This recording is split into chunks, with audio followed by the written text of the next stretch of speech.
Ontem foi celebrado o Dia Nacional de Conscientização sobre a doença de Alzheimer. Como oferecer qualidade de vida para esses pacientes e como lidar com esses pacientes enquanto família ou amigos. Quem bate esse papo com a gente é a fonoaudióloga Luciane Gouveia. E se você de casa quiser participar, você está passando por situação de ter um ente aí na família, passando com diagnóstico, foi diagnosticado com Alzheimer, tiver alguma dúvida, mande a sua pergunta para a gente. Lu, boa tarde. Boa Seja tarde, bem-vinda, viu? Obrigada, é um prazer estar aqui com vocês. A gente que agradece a sua presença para falar desse assunto, que é tão importante, a gente levar informações para as pessoas que têm entes queridos que estão com diagnóstico de Alzheimer dentro da família, porque realmente é complicado, A pessoa fica meio que perdida sem saber o que fazer quando recebe esse diagnóstico. O diagnóstico, ele impacta muito, Ele causa um impacto não só no paciente, muitos pacientes, a família comenta o que está acontecendo com ele, participa ele da situação, enquanto outros pacientes não são informados pela família. Mas é sempre um impacto muito grande, Que Maica. mexe, com as emoções, com o movimento de toda a família. Sim. Quando que um paciente de Alzheimer chega para uma fonoaudióloga? Então, infelizmente, chega muito tarde. Infelizmente, só procuram o fonoaudiólogo quando o paciente já não está comendo mais, quando está engasgando demais, quando esse paciente começa a fazer pneumonia de repetição, E aí sim o familiar acaba procurando o fonoaudiólogo, ou muitas vezes vem daí no momento certo, indicado pelo geriatra. Então, o momento ideal, eu sempre falo, a prevenção é sempre o melhor remédio, Maica? Com sempre. certeza. Em todas as áreas a gente fala sobre a importância da prevenção, Todas as áreas é importante a prevenção. Mas, infelizmente, não chega tão precocemente. E quanto mais precoce a gente chega, mais a gente consegue segurar o avanço da doença. Quando a gente pensa em Alzheimer, a gente tem que pensar que é uma doença neurodegenerativa. Então, e ela é evolutiva, Ela é progressiva. Então, se a gente consegue segurar o avanço da doença, a gente vai jogar lá para frente uma possível gastrostomia, que é a sonda, para alimentação. Então, a gente tem que pensar por aí, sabe? Você teve um diagnóstico de Alzheimer, procure avaliação fonoaudiológica assim que tiver esse diagnóstico. Você tem muitos pacientes que estão com Alzheimer? Muitos pacientes. Você é mais voltada para esse tipo de cuidado ou você abrange todos de serviços, Oferece serviço de fonoaudiologia para outros pacientes também? Eu atendo outros casos, mas eu falo que a parte neurológica me escolheu. Porque eu acabo atendendo muito mais Alzheimer, Parkinson, AVC. A área da saúde tem dessas coisas, Tem. O profissional é escolhido por determinados tipos de doenças, Sim. Agora, Lu, deixa eu perguntar uma coisa que a gente sabe, eu até ouvi um áudio seu que você estava explicando, falando da sua relação com os pacientes de Alzheimer, que muitas vezes o Alzheimer, gente, é aquela doença onde as pessoas vão esquecendo, Elas vão perdendo a memória. É a perda da memória, a perda do consciente, É isso mesmo. Começa a perceber, os familiares começam a perceber os sinais, Que os sintomas começam a ser percebidos pelos familiares, normalmente pelos amigos mais próximos, Então, assim, é aquele paciente que começa... E tem um perigo nisso, Maica, que é a pessoa achar que toda vez que ela tem esquecimento, então eu estou com Alzheimer. Precisa tomar um certo cuidado com isso, porque o esquecimento não é o único... Não é o único sintoma. Não é. Ele passa a ser extremamente preocupante quando atrapalha a rotina da pessoa. Então, ela esquece da higiene pessoal, ela esquece o fogão ligado, ela esquece, toca a campainha, ela esquece de atender, Então, a gente tem que pensar na rotina, o quanto essa rotina está sendo prejudicada. Esquece o endereço de casa, Então, isso é um problema muito grande. A alimentação é diferente do paciente com Alzheimer? A alimentação, ela continua sendo a normal que a pessoa teve a vida toda, porque temos fases, da doença. Então, ela começa, o paciente não sente tanto no início, mas a partir de um determinado momento, que começam os engasgos, a gente precisa modular essa alimentação.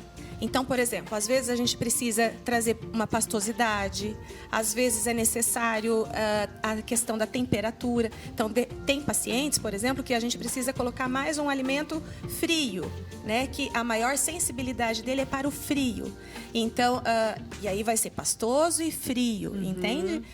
Eu sempre acho importante, eu sempre costumo frisar, Maica, que não se faça aquela sopa e bate tudo no liquidificador, sabe? Liquidifica tudo e fala, pronto, tá, isso aqui é o alimento dele. O prato pode ser colorido, né? Com vários purês quando chega nessa fase. E já é uma fase mais avançada, de moderada a avançada do Alzheimer. É levar qualidade de vida, né? Mostrar em pequenas atitudes aquela preocupação com esse ente querido, né? Agora, tem participação chegando e a Rosângela quer saber de que maneira que a família pode contribuir com esse paciente, com essa pessoa que está com Alzheimer. Então, eu acho que quanto mais, assim, como eu disse no início, quando chegou o diagnóstico, fez o diagnóstico, é Alzheimer. Então, vamos procurar todos os profissionais, vamos amparar esse paciente. Essa é uma questão importantíssima, né? A parte profissional. E a gente precisa pensar nos cuidados na casa com esse paciente, né? Então, assim, ele pode esquecer da gente, mas a gente não esquece dele, né? Ele não sabe mais quem você é, mas você sabe quem ele é. Então, a questão da afetividade, para mim, é o mais importante, porque o amor vai reger todas as outras áreas necessárias. Você mandou um áudio falando, né, no bate-papo ali para a produção, e eu ouvi esse áudio, e isso sensibilizou não só a mim, mas também a nossa produção, que você falou assim, que isso que acontece, as pessoas, os familiares, já não se vê naquela condição de cuidar mais desse paciente, aí coloca essa pessoa numa casa de repouso, e aí a pessoa, por conta que ela já não lembra mais desse ente querido, das famílias, né? A pessoa acha que pode deixar, né, o paciente lá, que ele não lembra mais de mim mesmo, então ele não vai sentir falta, ele não vai nem ligar se eu não for lá. E não é bem assim, né, Lu? De jeito nenhum. De jeito nenhum. Isso é muito triste, né? O ser humano nunca vai esquecer o que é um toque de amor. Entende? Então, assim, nunca um toque de carinho vai ser estranho para ele, né? Aí você fala, né? Tem família que pode pensar, mas tem a fase agressiva, nananã. Na fase agressiva, se você souber como falar e como lidar, você pode amenizar essa fase e muito. Então, se o teu familiar está agressivo, né? Quando chega nesse momento, não bata de frente com ele. Isso é muito importante. É você não bater de frente, não teimar com esse paciente. Ele não tem noção daquilo. Ele não tem noção. Da atitude dele. Né?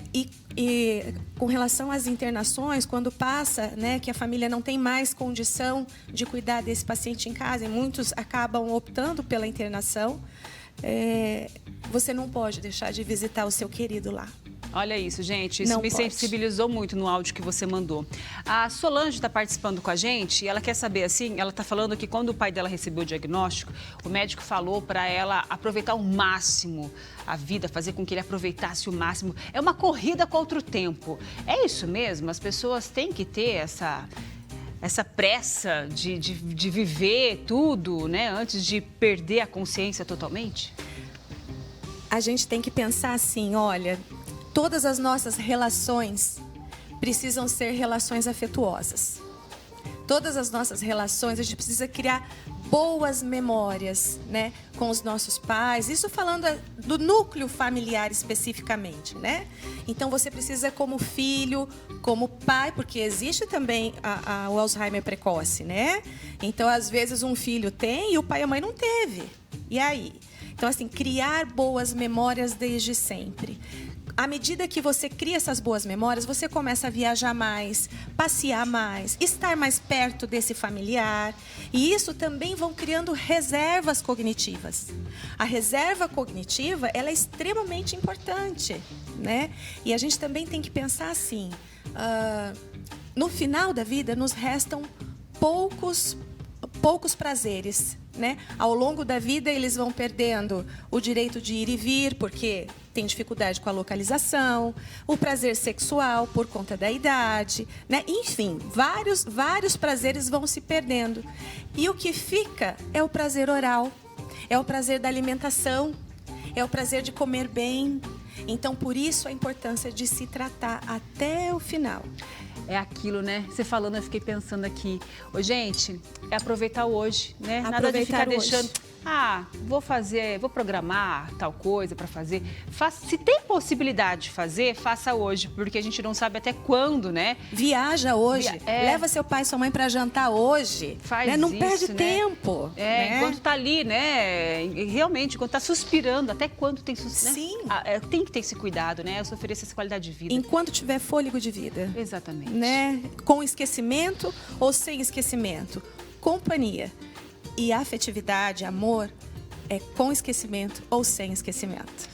Muito obrigada pela sua presença, bate-papo super gostoso, né, gente? Durante esse mês todo, na verdade, que é realizada essa campanha de conscientização do Alzheimer, né? Até os espaços públicos estão com a cor lilás. Se você ver a cor lilás espalhada aí pela cidade, né, em algum outro monumento, é relacionada a este mês que está ligado ao mês de conscientização, levando todas essas informações, qualidade de vida e também ajudando, né, os familiares a lidarem com isso, porque realmente não é fácil.